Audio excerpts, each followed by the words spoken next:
우리 왕이신 주님은 강하고 선하신 그런 분입니다.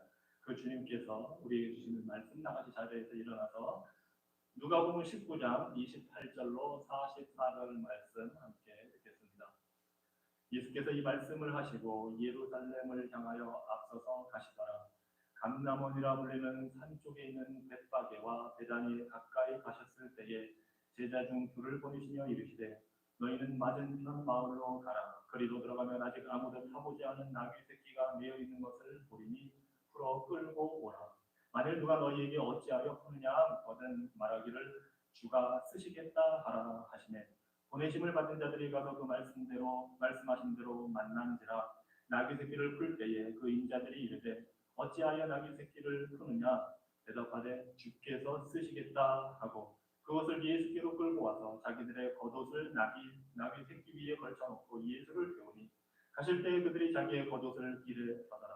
이미 감람산 내리막길에 가까이 오시매 제자의 온 무리가 자기들이 본과 모든 능한 일로 인하여 기뻐하며 큰 소리로 하나님을 찬양하여 이르되 찬송하리로다. 주의 이름으로 오시는 왕이여 하늘에는 평화요 가장 높은 곳에는 영광이로다 하니 우리 중 어떤 바리새인들이 말하되 선생이여 당신의 제자들을 책망하소서 하거늘 대답하여 이르시되 내가 너희에게 말하노니 만일 이 사람들이 침묵하면 돌들이 소리 지르리라 하시니라.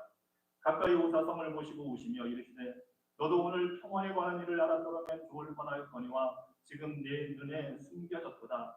날이 이를지라 네 원수들이 토돈을 쌓고 너를 눌러 사면으로 가두고 또 너와 및 그 가운데 있는 내 자식들을 땅에 메어치며 돌 하나도 돌 위에 남기지 아니하리니 이는 내가 보살핌 받는 날을 알지 못함을 인함이니라 하시니라.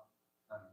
전능하신 하나님 아버지께서 말씀으로 우리에게 빛을 비추어 주시는 때에 우리가 눈먼 자가 되지 않게 하시며 고의로 어둠을 추구하거나 마음을 잠들게 하지 않도록 우리를 지켜 주옵소서. 말씀으로 우리를 깨워 주셔서 아버지께서 우리 가운데 평안히 다스리시고 영원히 거하실 수 있도록 인도하시며 우리에게 예비된 영원한 안식과 영광을 누리게 하여 주시옵소서. 예수 그리스도 이름으로 기도합니다. 아멘. 자리에 앉으시기 바랍니다. 이제 예수님의 공적인 사역의 마지막 단계가 되었습니다. 예수님은 3년 동안 이스라엘 전 지역을 다니시면서 말씀을 증거하시고 복음을 전하시고 가르치시고 병자들을 고치시고 귀신들을 내어 쫓으시며 모든 기적들을 행하셨습니다. 그리고 이제 마침내 하나님 아버지께서 이 땅에 보내신 그 뜻을 이룰 때가 가깝게 온 것을 아시고 우리 주님이 이제 예루살렘으로 가는 여정의 길을 떠나십니다. 많은 사람들이 예수님을 따릅니다. 특별히 6월절이 가까워 오면서 예루살렘에서 제사 드리기 위해 사람들이 예루살렘으로 몰려듭니다. 예수님도 그들과 함께 예루살렘을 목적지로 향하여 올라가십니다. 그것이 오늘 우리가 읽은 누가복음 19장의 배경이고 요약이 되겠습니다. 예루살렘 성전을 향해 오시는 예수님, 그 예수님은 우리 인류의 구원자이시면서 이스라엘의 왕, 하나님의 택한 백성들의 왕으로 지금 오시는 모습을 보여줍니다. 그런데 예수님은 왕으로 오실 뿐만 아니라 어떤 왕으로 오시는지 또한 우리가 보게 됩니다. 그분은 왕으로, 통치자로, 주권자로 오시되 자비하신 왕, 겸손한 왕으로 오십니다. 그리고 그 왕으로 오신 분이 오늘 우리가 읽은 말씀 41절에서 보면 예루살렘 성을 보시고 우셨다고 합니다. 우리 예수님은 우신 왕, 자비와 긍휼을 베푸신 왕으로 오셨습니다. 이것이 오늘 우리가 복음 말씀을 통해서 살펴볼 세 가지 중요한 내용입니다. 우리 예수님은 주권적인 통치자 왕으로 오심을 오늘 말씀에서 보여줍니다.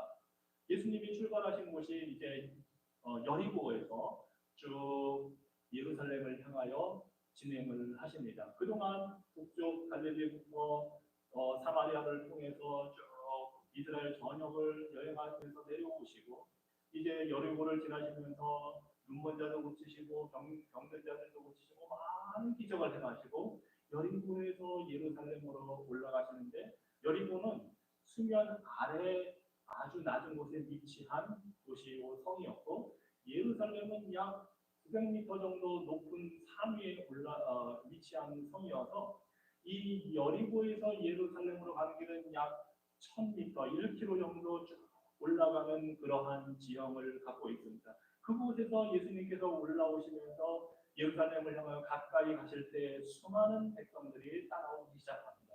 그리고 예루살렘에 들어가기 전에는 감람산이라는 곳을 걸쳐서 들어가게 되는데 감람산은 예루살렘 성전이 있는 곳보다 약 90m 정도 더 높은 산입니다. 그래서 그곳까지 먼저 예수님이 산으로 감람산에 올라가셨다가 예루살렘 성전을 바라보면서 내려가는 것이 오늘의 그 배경이 됩니다.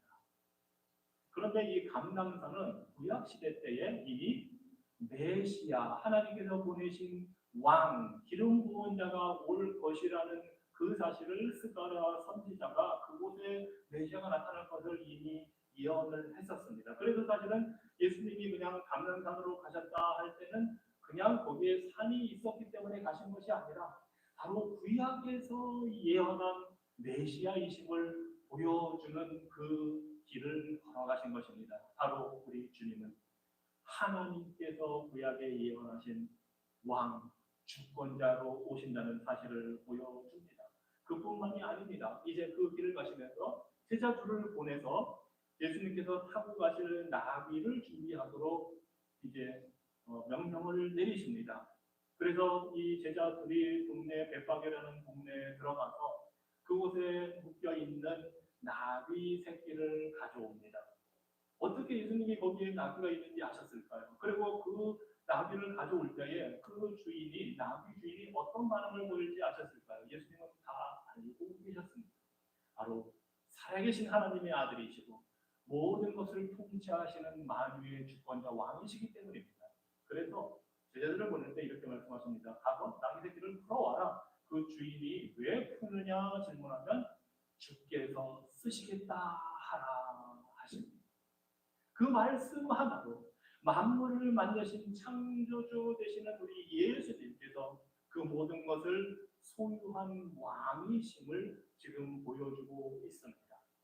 사실 옛날에는 황제가 지나가면 왕이 지나가면 그 말에 있는 것을 마음대로 징집해 갈 수가 있었습니다. 그것이 왕이 황제가 가진 권력입니다. 바로 우리 예수님은 이 세상에 오셔서 아무것도 가지지 않은 분으로 사셨지만 사실은 모든 만물을 소유한 분이시기에 필요하면 나귀 새끼를 마음대로 쓰실 수 있는 그 권세를 보여주십니다.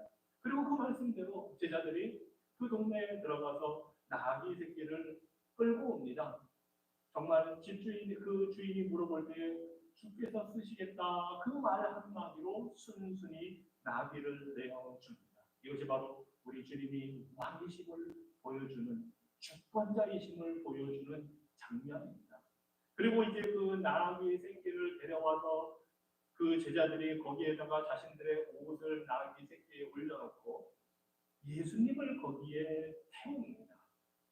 이 모습은 왕을 말에 태우는 것과 똑같은 장면입니다. 즉 예수님이 왕이심을 지금 보여주고 있습니다. 그리고 사람들이 그 나귀 새끼를 타고 가는 예수님의 그 가는 길에 자신들의 겉옷을 벗어서 다 펼쳐놓습니다.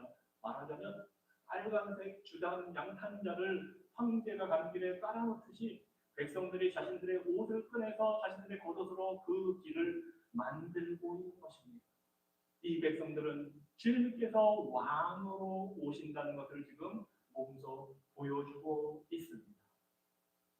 그뿐만이 아닙니다. 이 사람들이 이제 왕으로 오시는 메시아 예수 그리스도를 맞이하면서 외칩니다. 주의 이름으로 오시는 왕이여, 하늘에는 평화여, 가장 높은 곳에는 영광입니다 하고 예수님을 환영합니다. 예수님을 따라서 오는 무리들, 심지어는 예루살렘 성전에서 살던 그 사람들이 쏟아져 나옵니다. 예수님과 다른 많은 제자들과 무리들이 수만 명이 예루살렘 성전을 향하여 가는 그 모습을 보면서 사람들이 주의 이름으로 오시는 왕이여 하고 선언합니다. 바로 우리 주님께서 왕이심을, 주권자이심을 보여주고 있습니다.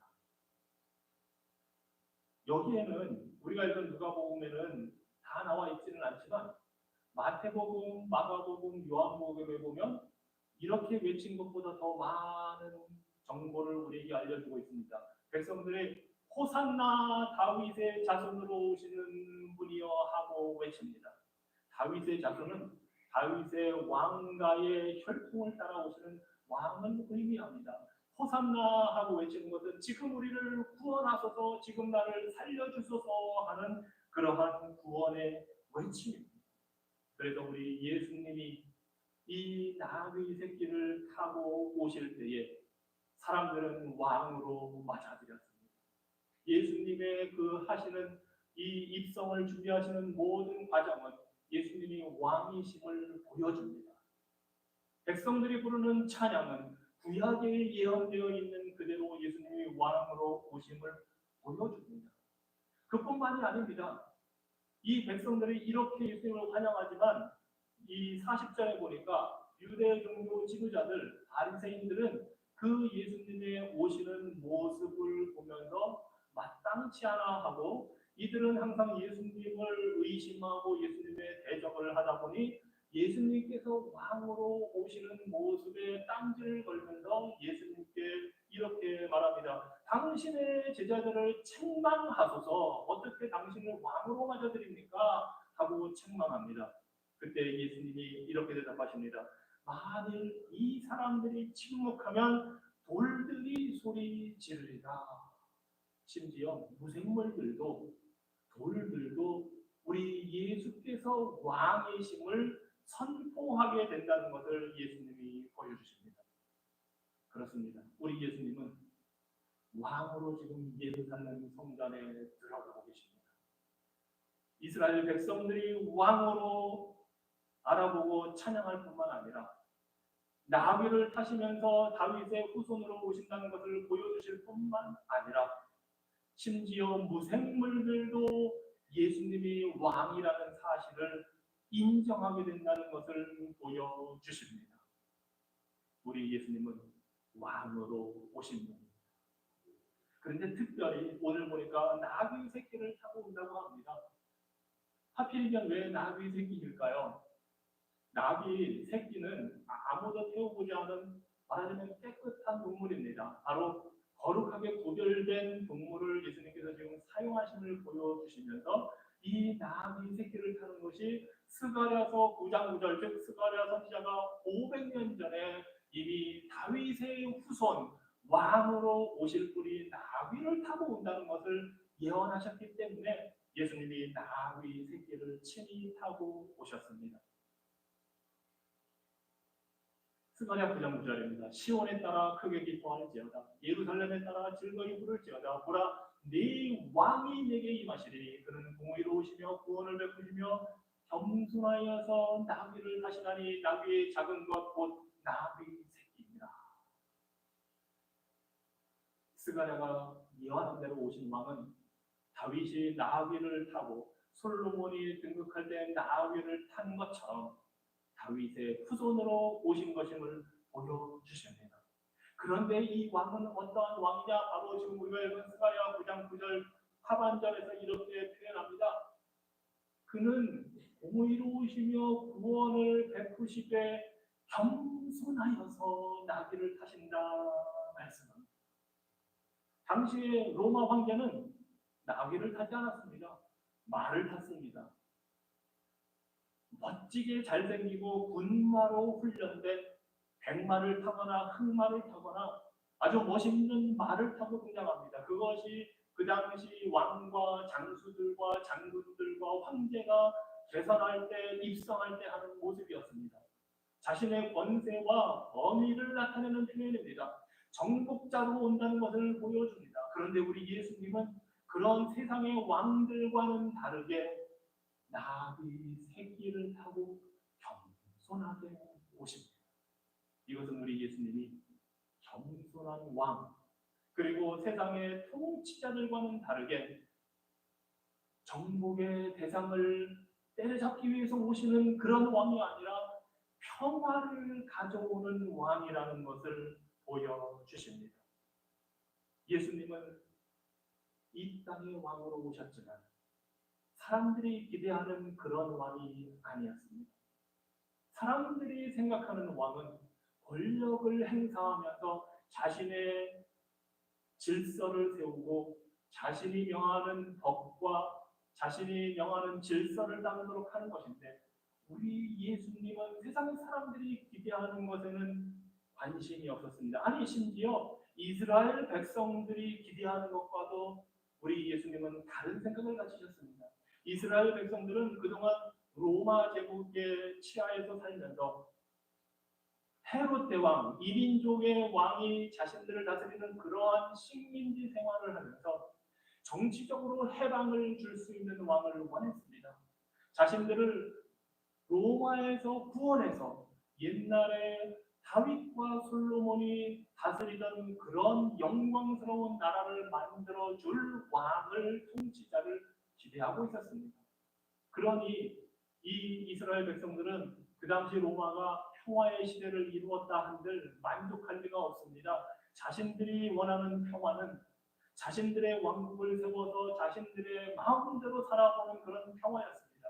그러다 보니 이 이스라엘 백성들은 하나님이 보내시는 메시아가 오면 로마 군대를 내쫓고 헤롯 대왕과 같은 그런 가문을 다 내쫓고 유다 민족을 위해 일할 그런 통치자를 원했습니다. 그런데 우리 예수님은 그런 일을 하러 오신 분이 아님을 새끼 나귀를 타고 오심으로써 보여주십니다. 우리 주님은 사람들이 원하는 전쟁을 하기 위해서 오신 분이 아닙니다. 사람들이 원하는 정치적인 자유와 해방을 주기 위해서 오신 분이 아니라 죄의 문제, 그 사람들, 이스라엘 백성들의 영혼을 가지고 어둠의 세력 하에 눌려있는 그 죄의 문제를 해결하기 위해 말 대신에 나귀 새끼를 타고 평화를 가져다 주러 오셨습니다. 그래서 예수님께서 겸손하게 그 예루살렘에 입성하시던 그 날, 당시 로마의 화려한 권세가 그 예루살렘에 드리워져 있었지만 예수님이야말로 절대적인 주권을 가진 평화의 왕이심을 보여주셨습니다. 예수님은 오늘날에도 우리에게 동일한 방법으로 찾아오십니다. 주님은 천하 만물을 다스리시고 창조하신 통치자이시지만 그분은 온유하고 겸손하게 우리를 찾아오십니다. 우리를 권력으로 힘으로 짓누르지 않고 우리를 부드럽게 맞아주십니다. 그리고 말씀하십니다. 수고하고 무거운 짐진 자들아 다 내게로 오라. 내가 너희를 쉬게 하리라. 이 세상은 자신들의 이익과 경제적인 유익을 위해, 자신들의 명예를 위해 서로 억누르고 서로 핍박하고 서로 무시하고 싸우면서 자신들을 내세우지만 우리 예수님은 겸손하게 오셔서 우리를 맞아 주시는 그러한 왕이십니다. 그리고 예수님께서 이렇게 오실 때 백성들이 이렇게 외쳤습니다. 아까 말씀해 본 대로 하늘에는 평화요 가장 높은 곳에는 영광입니다. 우리 주님은 평화를 가지고 오신 왕이심을 보여줍니다. 그런데 이렇게 백성들이 외친 것이 사실은 누가복음 2장에서 보면 이미 천사들이 예수님의 탄생을 목자들에게 예고하면서 알려주신 소식에 들어있습니다. 그때 천사들은 이렇게 노래했습니다. 하늘에는 평화요 가장 높은 곳에서는 영광이로다. 땅에서는 하나님의 기뻐하심을 입은 자들에게 평화로다 하고 외쳤습니다. 땅에 평화가 임했다. 왕이 구원자가 태어났으니 이 땅에 평화가 임했다. 이제 백성들은 이 땅에 평화를 가져오신 예수님을 보면서 그분이 바로 하늘에서 평화를 가지고 오신 분임을 알고 하늘에는 평화요 가장 높은 하나님께 영광을 올려드립니다. 이 사실이 바로 우리 예수님입니다. 왕으로 오신 예수님이 겸손하게 나귀를 타고 평화를 가져오신 분임을 보여줍니다. 그런데 이 평화는 세상이 줄 수 없는 평화입니다. 이 평화는 하나님과의 관계를 올바르게 함으로써 얻어지는 평화입니다.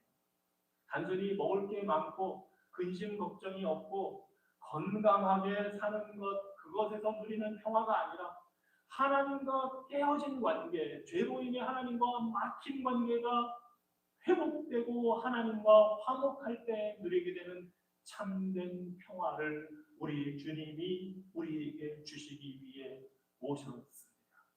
그리고 이 일을 하기 위해 우리 주님이 왕으로 오신 것입니다.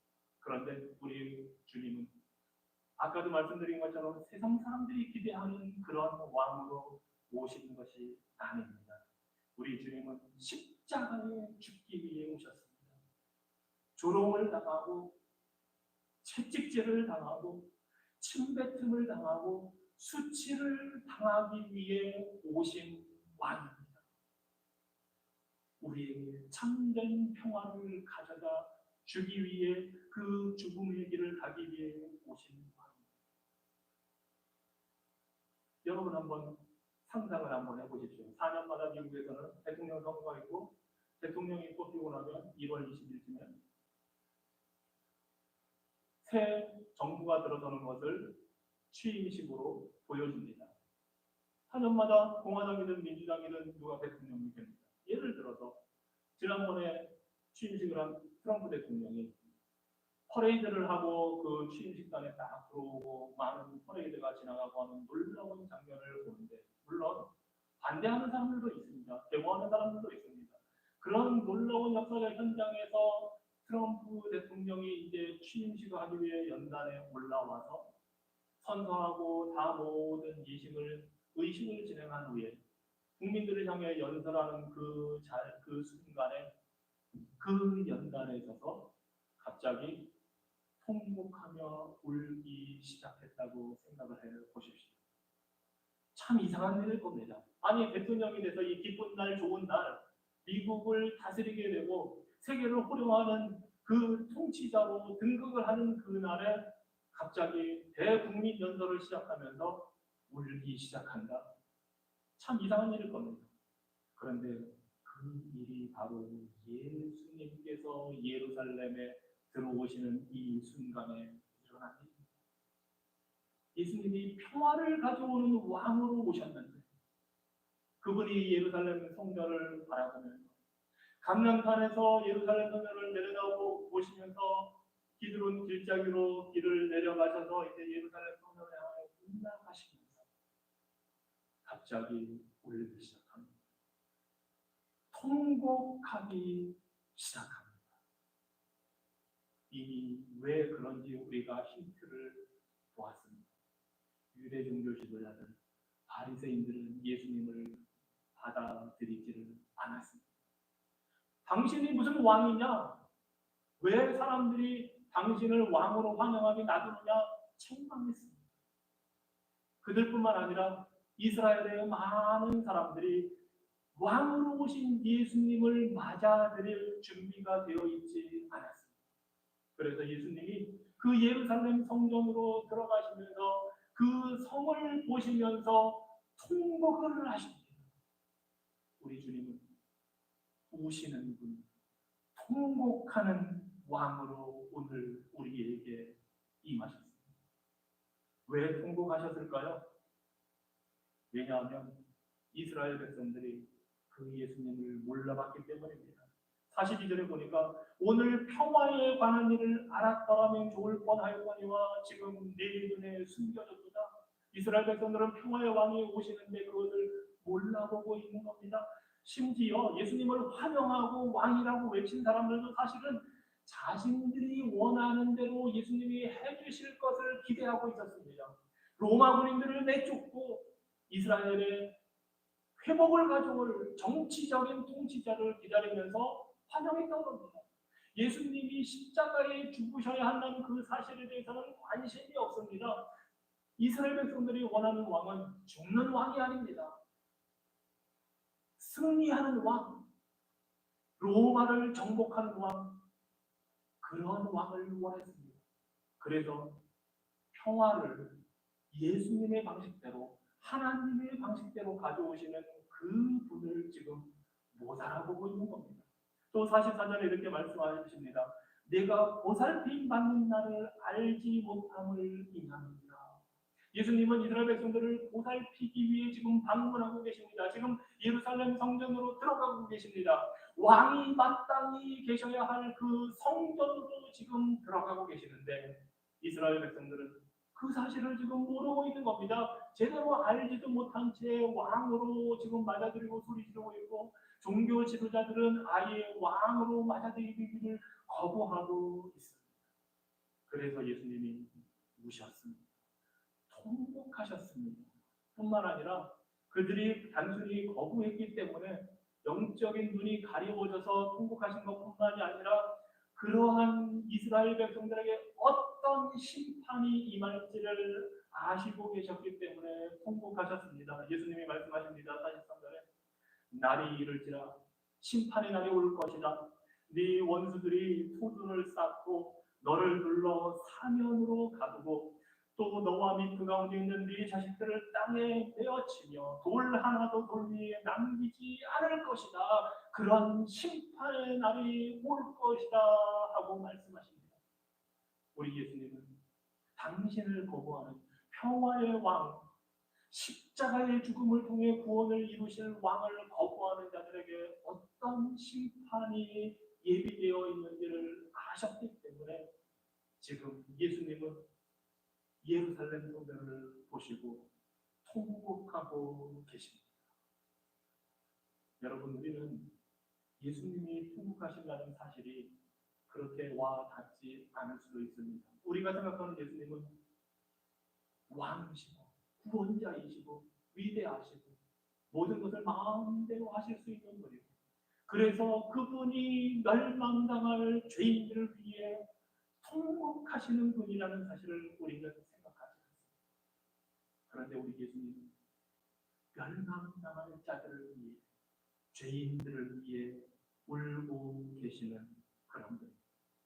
그리고 사실 이 예수님의 예언대로 예수님께서 십자가에 달려 돌아가시고 부활하시고 승천하시고 40년 후에 주후 70년에 로마 군대가 주후 68년부터 와서 예루살렘 성전을 에워쌉니다. 이 말씀 그대로 성전을 에워싸고 공성전을 벌이면서 외벽을 쌓아서 3년 동안 포위하고 사람들을 말려 죽입니다.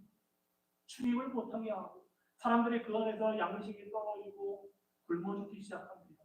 마지막으로 남은 사람들이 결상을 잘하겠다고 남자들이 나가서 싸우다가 다 죽습니다. 마침내 로마 군인들이 성 안으로 진입을 해서 모든 것을 불태우고 성벽을 싸그리 무너뜨립니다.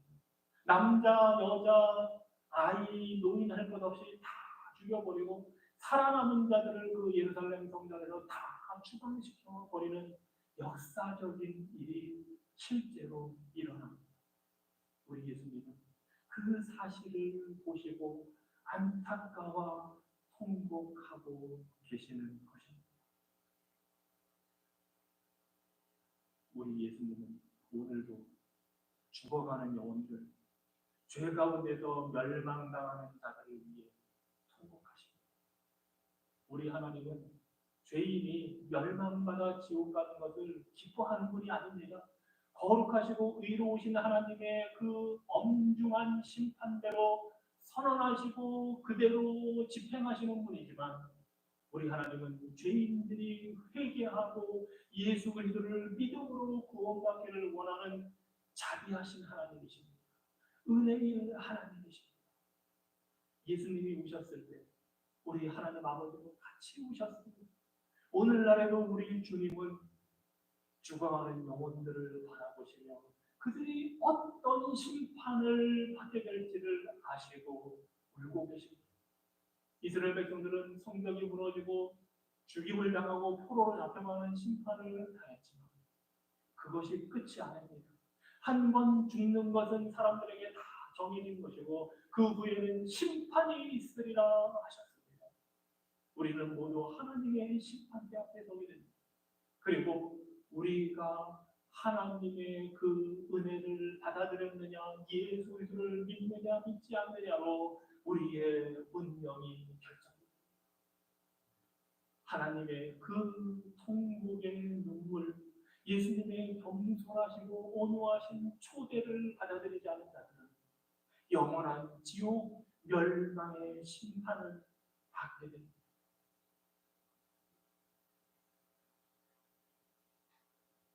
그래서 사도 바울은 예수의 복음을 전하면서 이렇게 간청합니다. 그리스도를 대신하여 간청하는 너희는 하나님과 화목하라. 왕으로 오신 예수 그리스도를 믿고 하나님과 화목하라 합니다. 여러분, 왕으로 오신 예수님을 우리가 어떻게 대접해야 하겠습니까? 어떻게 그분을 바라봐야 하겠습니까? 왕으로 오신 예수님, 그분을 우리는 사랑하고 사모하는 그분을 맞아들여야 합니다. 이스라엘 백성들처럼 자신들이 원하는 대로 해달라고 맞아들이는 것이 아니라 당신의 뜻대로 행하소서 하고 예수님을 나의 구주로 왕으로 맞아들이고 사모하고 섬겨야 합니다. 그리고 그 예수님을 닮아야 합니다. 그것이 이 땅의 왕으로 오신 예수님을 진정 왕으로 대접하는 길입니다. 또한 우리는 예수님께서 평화를 주시기 위해 겸손하게 오셨다는 사실을 알고 그 평화의 예수님이 오신 목적을 봐야 합니다. 즉 하나님과 화목하게 되도록 오신 그 예수님을 우리의 구주로 믿고 받아들이고 하나님과 화목하게 되어야 합니다. 이 놀라운 은혜를 주신 그분을 우리가 맞아들이면 우리가 우리의 노력으로 하나님께 인정받고 하나님께 화목하게 되기 위해서 애쓸 필요가 없다는 사실을 알게 됩니다. 단지 종교 활동을 열심히 잘해서 화목하게 되려고 노력하는 그런 생각을 하지 않아도 됩니다. 우리가 예수님을 믿으면 예수 그리스도의 피가 우리를 덮어주시고 예수 그리스도의 의가 우리에게 주어지기 때문에 우리가 아무것 한 것 없어도 하나님이 우리를 의롭다고 보시고 인정해 주시기 때문에 우리의 것이 아니라 예수 그리스도의 의를 통해서 우리를 받아들여 주시기 때문에 우리는 더 이상 하나님께 인정받기 위해서 전전긍긍할 필요가 없습니다. 내가 이렇게 뭔가를 잘하면 하나님이 나를 잘 봐주시고 인정해 주시지 않을까? 내가 혹시 교회를 한번 빠지면 어떻게 되지는 않을까? 내가 11조를 제대로 못하면 하나님이 나를 안 좋게 보시는 건 아닐까? 걱정할 필요가 없습니다. 그런 종교적인 활동, 그런 열심, 그런 것으로 우리가 하나님께 인정받는 것이 아니라 하나님은 이미 예수 그리스도를 통해 우리를 인정해 주셨기 때문에 우리의 모든 신앙생활은 감사함으로 하는 것입니다. 의무로 하나님께 인정받기 위해서 하는 것이 아니라 이미 인정을 받았으니 감사함으로 하는 것입니다. 여러분 자녀가 여러분께 인정받으려고 아버지에게 인정받으려고 그렇게 노력을 하는 것을 보면 한쪽으로는 나를 닮으려고 애쓰는구나 대견하면서도 얼마나 안타깝습니까? 저는 제 자식이 만약에 아버지에게 인정받기 위해서 공부도 잘하고 돈도 열심히 벌겠다고 하면 너무나 안타까워요. 아니 이미 내 자식인데 네가 뭐하러 인정받기 위해서 그 노력을 해야 되느냐? 너에게 주어진 삶을 풍성히 감사함으로 살면 된다. 우리 하나님 마찬가지입니다. 이미 예수 안에서 우리를 받아들였으니 우리는 감사함으로 누리고 하나님께 영광을 돌리는 삶을 살기만 하면 됩니다. 하나님은 우리의 모습을 보고 만족해하실 분이 아닙니다. 우리가 얼마나 부족합니까? 하나님은 예수 그리스도를 보고 우리를 만족하게 받아들이십니다. 마지막으로 이제 이러한 은혜를 우리가 깨달았다면 왕으로 오신 예수님을 사랑하고 섬기는 자들이라면 평화를 주기 위해 오신 예수님을 믿고 하나님과 화목하게 되고 인정받은 자들이라면 오신 예수님을 우리가 본받아야 합니다. 예수님은 멸망당한 자들을 위해서 오셨습니다. 오늘 이 본문에서 뿐만 아니라 누가복음 23장에 보면 예수님이 십자가를 지고 골고다로 올라가실 때 따르던 여인들이 예수님을 보며 슬피 울었습니다. 그때 예수님께서 말씀하십니다. 나를 위하여 울지 말라. 너와 너희의 자녀들을 위하여 울라. 왜냐하면 아까 말씀드린 대로 40년 후에 그 자녀들이 성인이 되었을 때 예루살렘 전전이 멸망과 심판을 당하게 되었기 때문에 예수님이 자녀들을 위하여 울라 하십니다. 여러분의 자녀들을 위하여 울십니다. 혹시나 믿지 않는 자녀들이 있다. 혹시나 믿음을 떠난 자녀들이 있다. 예수님은 그들을 위하여 울라 하십니다. 여러분 주변에 믿지 않는 가족, 친척, 이웃, 친구가 있다면 그들을 위하여 울라 하십니다. 제이스 라이언 목사님이 이렇게 말씀하셨습니다.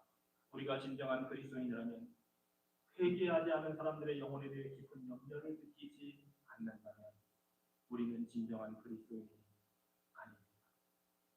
다른 사람들의 영적 상태에 대해 무관심한 것은 분명 우리가 크게 고통당하지 않아도 되기 때문에 별로 무관심하게 지내도 큰 탈이 없을 것이라고 우리는 생각합니다. 그러나 이웃이, 친구가, 가족이 천국에 갈지 지옥에 갈지 신경 쓰지 않는다면 이것은 진정한 그리스도인의 모습이 아닙니다. 기도하겠습니다. 이 땅에 왕으로 오신 예수님, 하지만 우리 사람들이 원하는 그런 구원을 주시는 왕이 아니라 하나님이 계획하신 대로 십자가에 죽으심으로 평화를 가져오시고 화목을 이룰 왕으로 오신 그 예수님, 그 예수님을 우리가 바라봅니다. 그 예수님 앞에 우리가 겸손히 무릎 꿇고 우리의 왕으로 구주로 모셔드립니다. 주님의 방법대로 구원의 길을 열어주셨으니 우리가 주님의 방법을 따라 주님을 섬기게 하여 주시옵소서. 이스라엘 백성들을 보시고 통곡하시고 오신 예수님, 우리에게도 주님의 마음을 번받게 하여 주옵소서. 죽어가는 영혼들을 향해 울며 그들을 위하여 기도하고 복음을 증거하는 자들을 위하여 주시옵소서. 예수 그리스도 이름으로 기도합니다. 아멘. 우리 인류를 위하여 평화의 왕으로 오셔서 십자가에 죽기까지 우리를 사랑하신 예수 그리스도의 무한한 사랑과 독생자를 아낌없이 보내어 주시며 하나님의 뜻대로 택한 백성들을 구원하기 위해 그 모든 대가를 다 감당하신 하나님 아버지의 무한하신 은혜와 예수 그리스도의 사역을 우리들에게 적용시켜 마음을 변화시켜 거듭나게 하시고 믿게 하시는 성령 하나님의 능력과 역사와 교통하심이 예수님을 구주로 왕으로 온전히 섬겨 살며 사랑하며 주님이 오신과 같이 죽어가는 영혼들을 위하여 향하여 기도하며 우는 그러한 자들 되기를 소원하는 주의 백성들과 가정들과 교회 위에 이제부터 영원토록 함께 계실지어다.